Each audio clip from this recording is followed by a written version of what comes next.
It was past midnight, and for more than 2 hours I had been tracking an old black jaguar, wounded deep in the heart of the Amazon rainforest. I reached a region my grandfather once warned me about when I was only 15 years old. He told me never to go there because it was considered cursed by the native tribes. That's when I heard the sound of drums. But not just any drums. I am Kana'a, the shaman of my village, and I have lived in this forest for more than 60 moons. I was born here. I grew up here. I know every river, every trail, every ancient tree within a radius of 200 kilometers. And I can swear on the lives of my grandchildren, that village should not exist. Stay with me until the end, because what happened between midnight and sunrise is something that few shamans in the Amazon know. And if you ever get lost in the forest at night, this knowledge might be the difference between making a home or staying in the jungle forever. It's been 10 moons since it all happened. It was around 10 at night when the screams began in the village. A black jaguar had invaded the chicken coop. It killed 3 hens, injured 2 others. But the worst part was it was wounded too. I saw the trail of blood on the ground, dark and fresh drops. A wounded jaguar is dangerous. It doesn't think like a healthy animal. It acts out of desperation. And a desperate jaguar can attack a child, an elder, anyone. I took my staff, my protection herbs, and followed the trail. Alone. As a shaman, that was my duty. I followed it for more than 2 hours, deeper and deeper into the jungle, farther and farther from the village. The forest grew denser, darker. The trees leaned inward, forming a natural tunnel. Even with the full moon above, very little light reached the ground. I was now in a part of the forest where even the most experienced hunters never ventured. Then, around midnight, the blood trail simply stopped. It didn't fade away gradually. It just ended, as if the jaguar had vanished into thin air. That's when I heard the drums again, and voices, people talking. I walked toward the sound, and reached a clearing I had never seen before. And I know this forest, every inch of it. But that clearing looked as if it had been revealed only that night. In the center stood a complete village. 7 huts arranged in a circle. A large bonfire in the middle with tall, silent flames. Children playing among the huts. Women weaving baskets. Men sharpening arrows. Elders smoking pipes around the fire.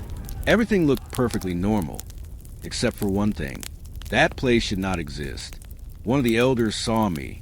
He was tall, his hair white down to his shoulders, his face marked by time. He smiled and called me in a language I had never heard before, yet somehow I understood every word. Traveler of the night, come, sit with us. A chill ran down my spine. Who are you? I asked, though part of me already knew. I should have left right then. Every instinct screamed at me. This is wrong. Go back, now. But there's something about the kindness of an elder that's hard to refuse. So I stepped forward, and the moment I crossed the boundary of that village, it felt as if I had passed through an invisible membrane. The temperature dropped. The sounds of the jungle disappeared. It was like being inside a bubble of silence. I sat beside the elder. He offered me food, roasted fish, cassava, fruit. I ate. The taste was real, completely real, but there was no smell. None at all, as if my nose had stopped working, but my tongue hadn't. They spoke to me, telling stories about the forest, about ancient spirits, forgotten wars, rivers that changed their course. The more they spoke, the more I noticed they never paused to breathe. The children played, but their feet made no sound when they touched the ground. The women kept weaving, but the baskets never grew, and the flames of the bonfire cast no shadows. Not theirs. Not mine. Then one of the women approached me. Her eyes were sunken, as if she hadn't slept in days, but her smile was kind. She held my hand. Her skin was ice cold, like river water at dawn. She began telling me about the day the sickness came.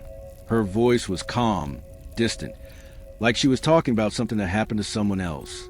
She said it began with a fever, burning from within, but making the body shiver with cold.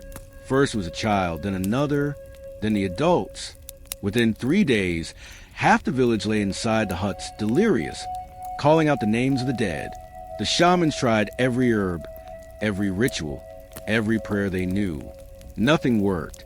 The disease was something from outside, something they had never seen before, brought by pale-skinned men who had passed down the river weeks earlier. The woman gripped my hand tighter. She told me she watched her 3 children die in 2 days. The oldest was only 8. She said the worst part wasn't death itself. It was their suffering, the fever that made them scream, the wounds that opened on their skin, the way they begged for water but couldn't swallow. She stayed awake, holding each one of them as they suffocated. And when the last one was gone, she lay down beside their bodies and waited for fever to take her too. But she wasn't sad as she spoke. She smiled, as if she were recalling a happy time. And that's when I understood she didn't remember dying. She only remembered before. The children playing, the harvest, the nights around the fire. Death had been erased from her memory. Or maybe she chose not to remember. A younger man joined us. His back was covered with scars, deep marks like burns. He said he had been the village hunter. When the disease struck, he was the only one who tried to find help. He walked for 3 days to the nearest village, but when he got there, he found the same thing: bodies, silence, vultures circling the sky. He ran back, but when he arrived, it was too late. Everyone was dead or dying. He tried to burn the bodies, as tradition demanded, but the fever caught him in the middle of the ritual. He fell into the fire, burning his back before anyone could pull him out. Then he collapsed, and that was the last thing he remembered: the pain, and then silence. When he awoke, he was back in the village. Everyone was there. The children playing, the women weaving, the elders smoking by the fire, as if nothing had ever happened, as if the sickness had never existed. And since that day, every night, they wake and relive those same 5 hours. The same 5 hours. Always. An elder with a deep scar across his chest came closer. He was a shaman of the village. He looked into my eyes and said he knew what I was thinking, that I was trying to understand how any of this could be possible. He told me that when everyone died, the forest wept. The forest itself wept. And from her tears, something was born, something beyond their understanding. A chance to continue. Not to live again, but to keep existing. 5 hours each night, between midnight and dawn. Enough time to live, but not enough to remember they were dead. He told me that in the early years, some of them still remembered. They remembered the fever, the pain, the bodies piled for burning. And those who remembered went mad. They screamed, ran into the forest, tried to kill themselves again. But you can't kill what's already dead. So little by little, the memories faded. The forest, in its cruel kindness, let them forget. And now they live in an eternal circle of joy. 5 hours of life, without the memory of death. But then the shaman told me something that froze my blood. He said that sometimes a living person stumbles upon their village, like I did, and they always welcome them. Offer food, shelter, stories. But there's one rule. When the sun begins to rise, the visitor must leave, because if he stays, if he's still there when the village disappears, the forest will understand that he chose to remain, and he will become one of them, another spirit trapped in the circle, another soul condemned to live 5 hours each night, forever. He told me about a man who came there many years ago, a hunter who got lost and found the village. He stayed, ate, drank, listened to their stories, and fell in love with one of the maidens. When dawn came, he was so enchanted that he refused to leave. He said he wanted to learn more, to understand that place. The elders begged him to go, but he refused. And when the first sunlight touched the village, he screamed. A scream so loud it made the birds scatter for miles. And then he vanished with the village. Since then, every night, he's there, sitting by the fire, smiling, telling stories. Forgetting that once, he had a wife, children, a real life. I stayed there for hours, talking, listening, observing, trying to comprehend what my eyes saw, but my mind denied. The children came to show me their toys, small straw dolls, bows made of twigs. They laughed, ran, played. But when I looked into their eyes, I saw nothing behind them, just emptiness. Around 5 in the morning, one of the elders looked toward the horizon and said, "It's time. The sun is coming. So I stepped back into the forest and watched. Everything began to disappear. Not all at once, slowly, like smoke dissolving into the air. The huts turned transparent. The people began to fade.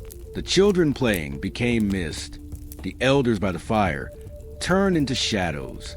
And within minutes, I was alone, in the middle of the jungle.